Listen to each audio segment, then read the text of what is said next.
sejahtera untuk kita semua. Om Swastiastu, Namo Buddhaya, salam kebajikan. Yang terhormat Pak Yakut Holil Quomas, Menteri Agama Republik Indonesia. Yang terhormat Pak Nadiem Makarim, Menteri Pendidikan, Kebudayaan, Riset, dan Teknologi Republik Indonesia. Yang terhormat Pak Muhammad Tito Karniawan, Menteri Dalam Negeri Republik Indonesia, yang hari ini diwakili oleh Dirjen Polpum Bapak Dr. Bahtiar Nasrusi Sains. Yang terhormat Pak Muhammad Ali Ramdhani, Dirjen Pendidikan Islam. Dan yang terhormat Pak Yandri Susanto, Ketua Komisi 8 DPR RI. Yang terhormat semua tamu yang saya banggakan.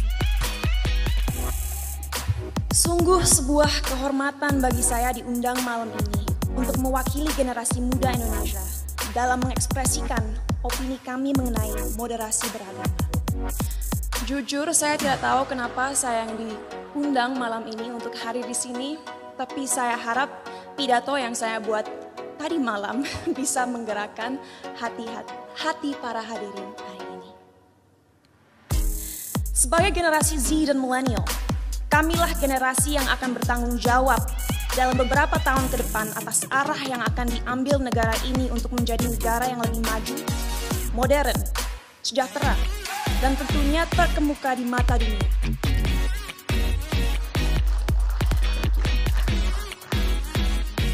Tapi nilai-nilai apa saja yang harus kita terapkan kepada masyarakat Indonesia agar mimpi-mimpi ini bisa terrealisasi? Pada saat ini, kita dalam situasi sulit, di mana adanya polarisasi dalam opini masyarakat. Terlihat jelas bahwa adanya ketidaksepakatan tentang apa yang dibutuhkan negara ini agar bisa benar-benar menjadi kesatuan yang kuat.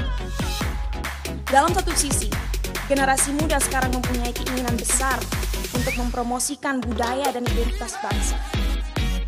Kami percaya akan pentingnya untuk negara-negara di luar sana melihat potensi, keunikan, dan kehebatan negara ini. Tapi di sisi lain, sampai detik ini, kita semua masih sering berkelahi dan menjatuhkan satu sama lain hanya karena perbedaan ras, suku, dan terutama agama. Bagi saya pribadi, hal tersebut sungguh ironis. Karena bukankah pasal 1 dari Undang-Undang PNPS mengatakan bahwa adanya 6 agama utama di negara ini? Bukankah moto negara ini Bhinneka Tunggal Ika, yaitu berbeda tapi satu?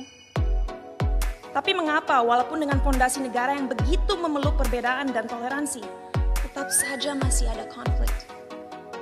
Apa yang membuat agama mampu membuat kita melupakan inti dari identitas bangsa ini? Sebagai lulusan psikologi dan sastra Jerman, saya dari dulu memiliki kuriositas terhadap cara berpikir manusia. Oleh karena itu, pengetahuan tersebut saya perdalam dengan mempelajari filosofi. Sampai detik ini, saya tidak akan pernah lupa akan apa yang dikatakan oleh salah satu filsafat paling berpengaruh sepanjang masa, yaitu René Descartes. Ia mengatakan, manusia adalah makhluk yang finite atau terbatas, sedangkan Tuhan adalah sosok yang infinite atau tidak terbatas. Oleh karena itu, bagaimana kita sebagai makhluk yang terbatas merasa mempunyai kemampuan untuk mengerti sesuatu yang jauh di luar kapasitas kita? Bagaimana kita sebagai makhluk yang terbatas bisa memahami esensi dari sesuatu yang tidak terbatas? Inilah salah satu akar dari masalah yang kita miliki dalam masyarakat Indonesia sekarang.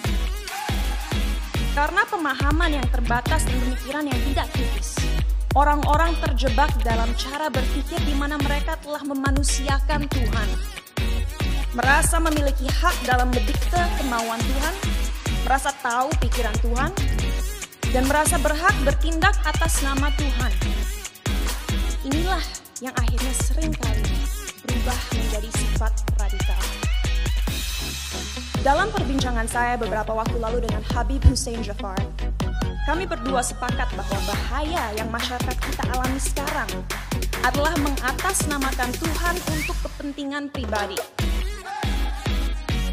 Menyesatkan generasi penerus bangsa dengan prinsip hidup yang sebenarnya tidak ada dalam Holy Scriptures atau kitab suci agama. Kenapa bisa seperti itu?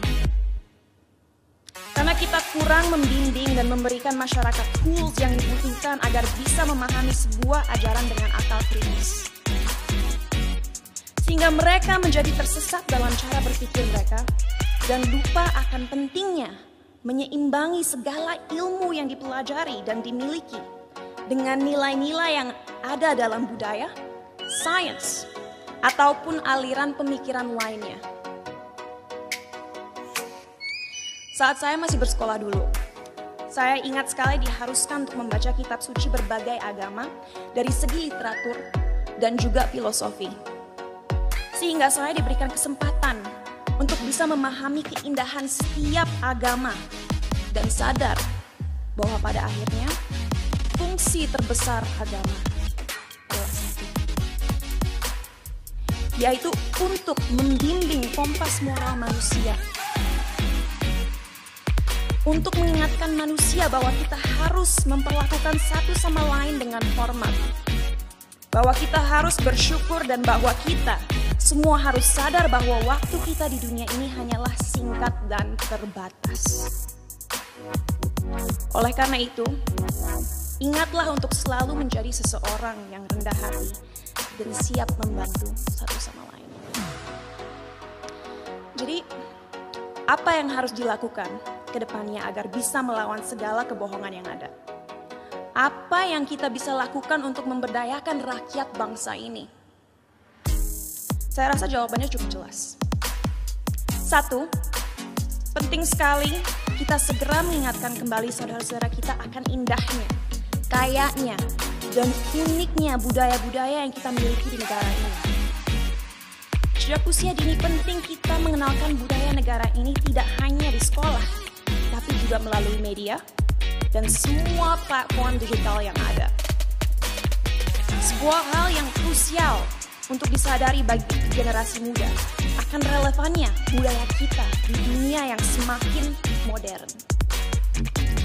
Our culture is cool, not old school. Kedua, ajaran agama yang ada dalam sistem pendidikan harus adil dalam merepresentasikan agama-agama yang ada di negara ini.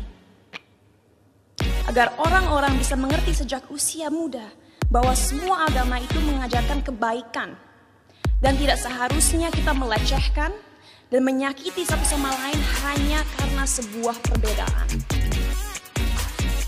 Ketiga, critical thinking. Ajarkanlah adik-adik kita untuk membaca dan mempelajari segala sesuatu dari berbagai sudut pandang. Biarkanlah mereka bertanya. Tumbuhkanlah rasa ingin tahu mereka sehingga mereka tidak mudah dipengaruhi dan dijajah pikirannya. Dan terakhir, gunakanlah teknologi yang semakin canggih sebagai alat yang dapat terus menyebarkan nilai-nilai toleransi. Agar negara ini bisa kembali menjadi Indonesia sejati.